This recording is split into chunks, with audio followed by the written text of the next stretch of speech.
Real news, real issues, real people. It's Ceola Wilson, one-on-one. What's up, Bermuda Real family? Long time no see. We're back for a new season, and I'm very happy to say that we have an interesting panel tonight. Every day is a fishing day, but not every day you catch, and you want to see me trying to reel this crew in. All three people in one place for one interview. Let me introduce our guests. We have the president of the Fishermen's Association, Mr. Allen Bean Jr., who is missing baby brother mouthpiece. I really wanted you two together. We have Craig Trott, no stranger with fisheries in Bermuda, fisheries biologist. One of the few people of St. George's that I actually like, but that's another story. And in the middle, we have the association secretary. Could you introduce yourself, please? My name is Jamie Walsh, and I'm the wife of a fisherman, Kevin Walsh, who specializes in bait net fishing and guinea chicks. Now, I've been anxious to talk to you guys ever since that news conference last year. Quite impressive. I thought everybody at the club was hanging out until the news conference convened, and there were tons of fishermen. Great representation. One of the things that stuck out in my mind about the whole thing, and let me say this first, Bermudians generally don't give a hoot about fish or fishermen or lobsters until they can't get them. When you hear bop, they say, oh, that's what the fishermen's about, but upset about, but they don't really know the issues. So that's right. What we're here to do. We're here in protected areas. Everybody and their mother can have a fishing license, this and that. We're here to sort out what's true and what's not. But the whole time the government has been saying that they've been listening. Apparently they're listening and not hearing, because you stated at that news conference that during the public meetings, anyone who had something to say was allowed 3 minutes. No. What can you do in 3 minutes realistically? Thank you, Ceola. It's not much that a person can do in 3 minutes. Here we are, we're talking about a lifetime of work as fishermen out there in the ocean. For us to express our concerns and or grievances, it's impossible for any one fisherman, even if you're the best of speakers, to capture and present all damn thoughts in 3 lousy minutes. It's impossible. I said it's a disservice to the fishermen. So then the minister said, well, you guys were on the steering committee and you had input, but you released a statement over the weekend saying that whole time you were viewed as like just participants and your role expertise was minimized. So is that a big part of it as well? Yes, very much so, indeed. We had the same say, basically, as the other members of the steering committee. But we found, when I say we, I'm talking about myself and my colleague, Mr. Danny Fox, the 2 steering committee members representing the Commercial Fishermen's Council, CFC. We were greatly outnumbered because of the makeup of that steering committee. Most of the steering committee entities were made up of government departments or quasi-quangos, right? And when it came to making the ultimate decisions, we were vastly outnumbered. When I say we, I'm talking about the 2 of us on the CFC and the MRB, because they are also part of the steering committee. So at the end of the day, when it came down to voting, the voting process, it came out to be 16 or 17 to 1. We must remember that when a government entity is there representing the government, no one entity is going to vote against what the government wants to be done. It's impossible. They quickly find out they'll be out of a job. They have to do what they're told. If they're told they have to vote a certain way, that's exactly what they've done. Okay. Let's break there. Craig, you go back as far as Sargasso. You knew this industry inside out. What's the crux of the problem? Your statement this weekend said it's the protected areas. It's coming across like we're listening to experts from out there and not the people that do the actual work. What's your input? Yeah, I personally, I bring a lot of experience, a lot of hands-on experience into the mix. I grew up in St. George's, and so like a lot of young people back then, I gravitated to the water, you know. It was more than, as I grew, it became more of a pastime, more than just a passing passion. I started with the Sargasso Seafood, what became the Sargasso Seafoods Project, because finally, there's been a lot of talk in the background for years about Bermuda doing more for its fisheries. And I was a long-term advocate while I was going Berkeley and Sixth Form Center of Bermuda becoming a recipient of a 200-mile exclusive, back then they were called exclusive fishing zones, subsequently termed exclusive economic zones, in recognition of these high seas waters being important economically and culturally, not just for fish. Okay. I applied for the Sargasso Seafoods Project when I was completing my third year in university, attended University of Waterloo in Ontario. And I landed the job. I think my passion for natural sciences, biology and chemistry, and growing up under the tutelage of real respected full-time fishermen since a youth.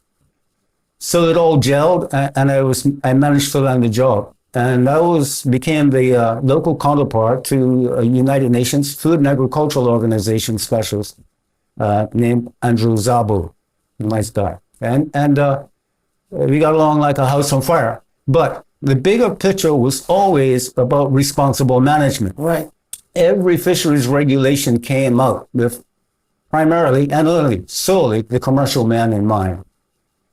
As time went on, with our affluence and a greater section of the community able to afford boats and engines and bigger boats and bigger engines, we've been placing a lot of effort on our waters, especially our platform, what we regard the Bermuda platform, and our two nearest offshore banks. It was important then for us to realize that, especially since we became part and parcel of the Law of the Sea Convention in 78, that we start to prepare ourselves for the high seas fishery.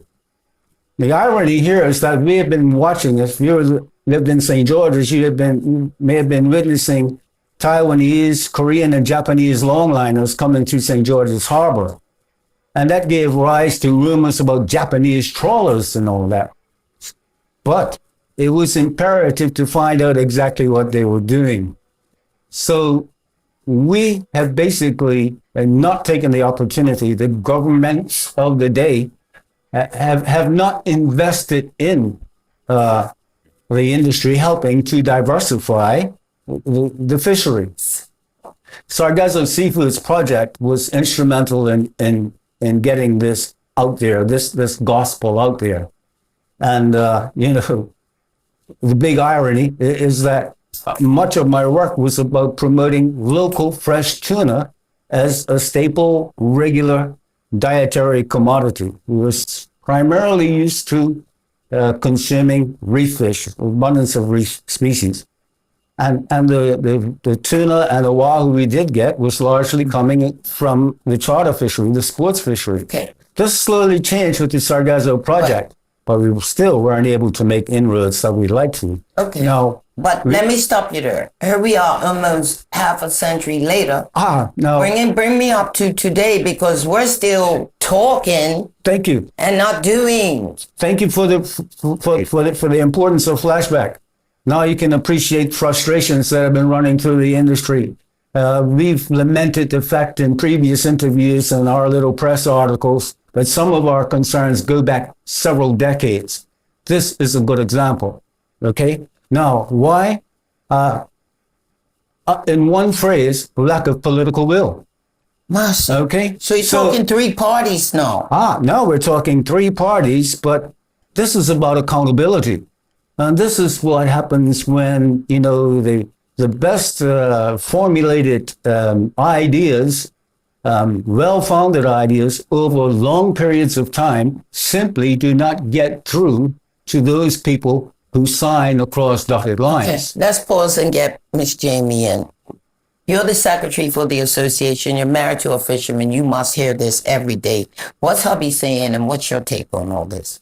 Well, we started in with this when they announced the changes with the public consultation just about to start, because it's true that we had CFC representation on the steering committee fairly early in BOP, and then they started asking questions of fishermen and doing interviews, and a lot of them went in, and I know my husband came home very discouraged because he had spent 3 hours with a couple of DNR and BOP representatives, and they never put pens to paper to take his ideas on sustainable fisheries management.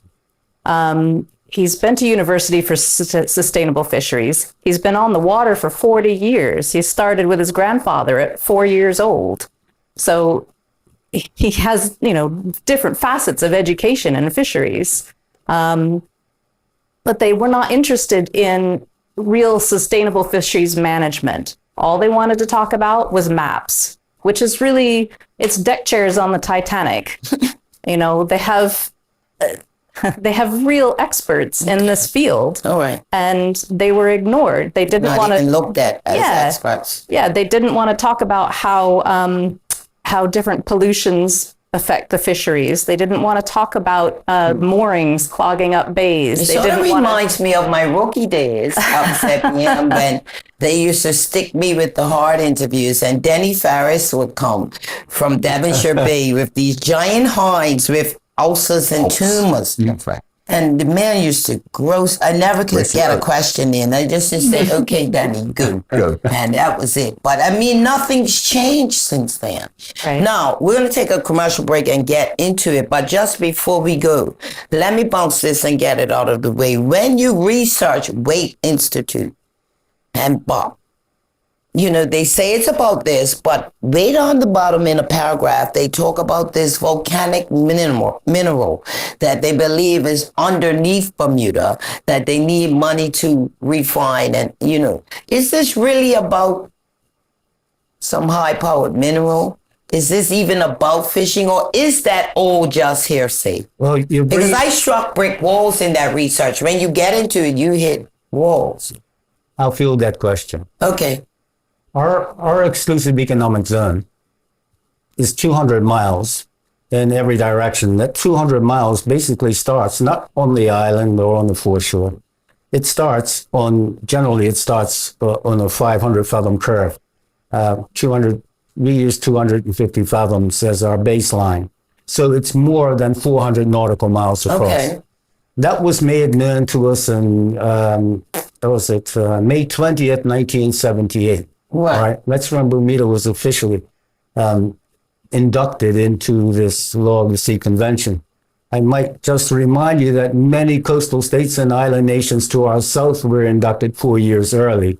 So I don't know what I can't account for the 4 year lapse. Okay, so you say that.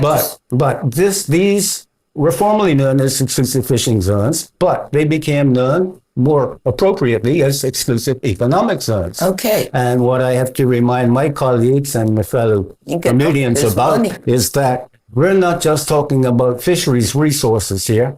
We're talking about resources in the entire water column. We're talking about benthic, non-living resources on the bottom, which could be minerals, or it could be... And you say that to say it what? It could be antiquities, it could be all manners of things, and the seafloor beneath that. Right. It also extends, and the regulatory authority may be willing to support this, it also extends up into near-Earth orbit. It's a huge zone. Okay.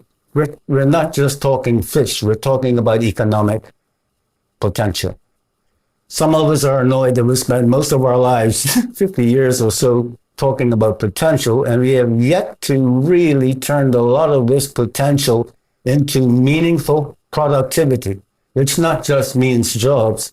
For many of us, you see, sustainability alone doesn't cut it. If sustainability doesn't include and closely embrace self-sufficiency, then I ask you, what is sustainability really about? This is what BOP is selling. This is what the previous Blue Halo movement was selling. Both are funded, well-funded by billionaires. And billionaires don't just put money in for... Billions can buy a lot of, quote, scientific support, unquote. Okay. So this whole issue strikes at the very heart, not just of our economics. It strikes at our cultural heart. For in our allegiances and connections with this ocean around us, this dynamic, ever-changing ocean, in it lies much of our cultural relevance, our cultural purpose. I think on a day-to-day basis for fishermen, BOP is about an entire marine area management idea, not even really a plan. But what they want to do is right off the bat, take fishing areas away from fishermen without a sustainable fisheries management plan. So if there is minerals under the ocean, we can talk about that. Whatever you want to talk about, whatever BOP wants to talk about. But you cannot start by taking things away from the fishermen and making generic promises of maybe there's some mineral wealth under Bermuda, or maybe there's Which is what they're doing. Could be. That's... Okay, let's pause there. We'll be back in just a moment. We'll be right back after these messages. Stay tuned.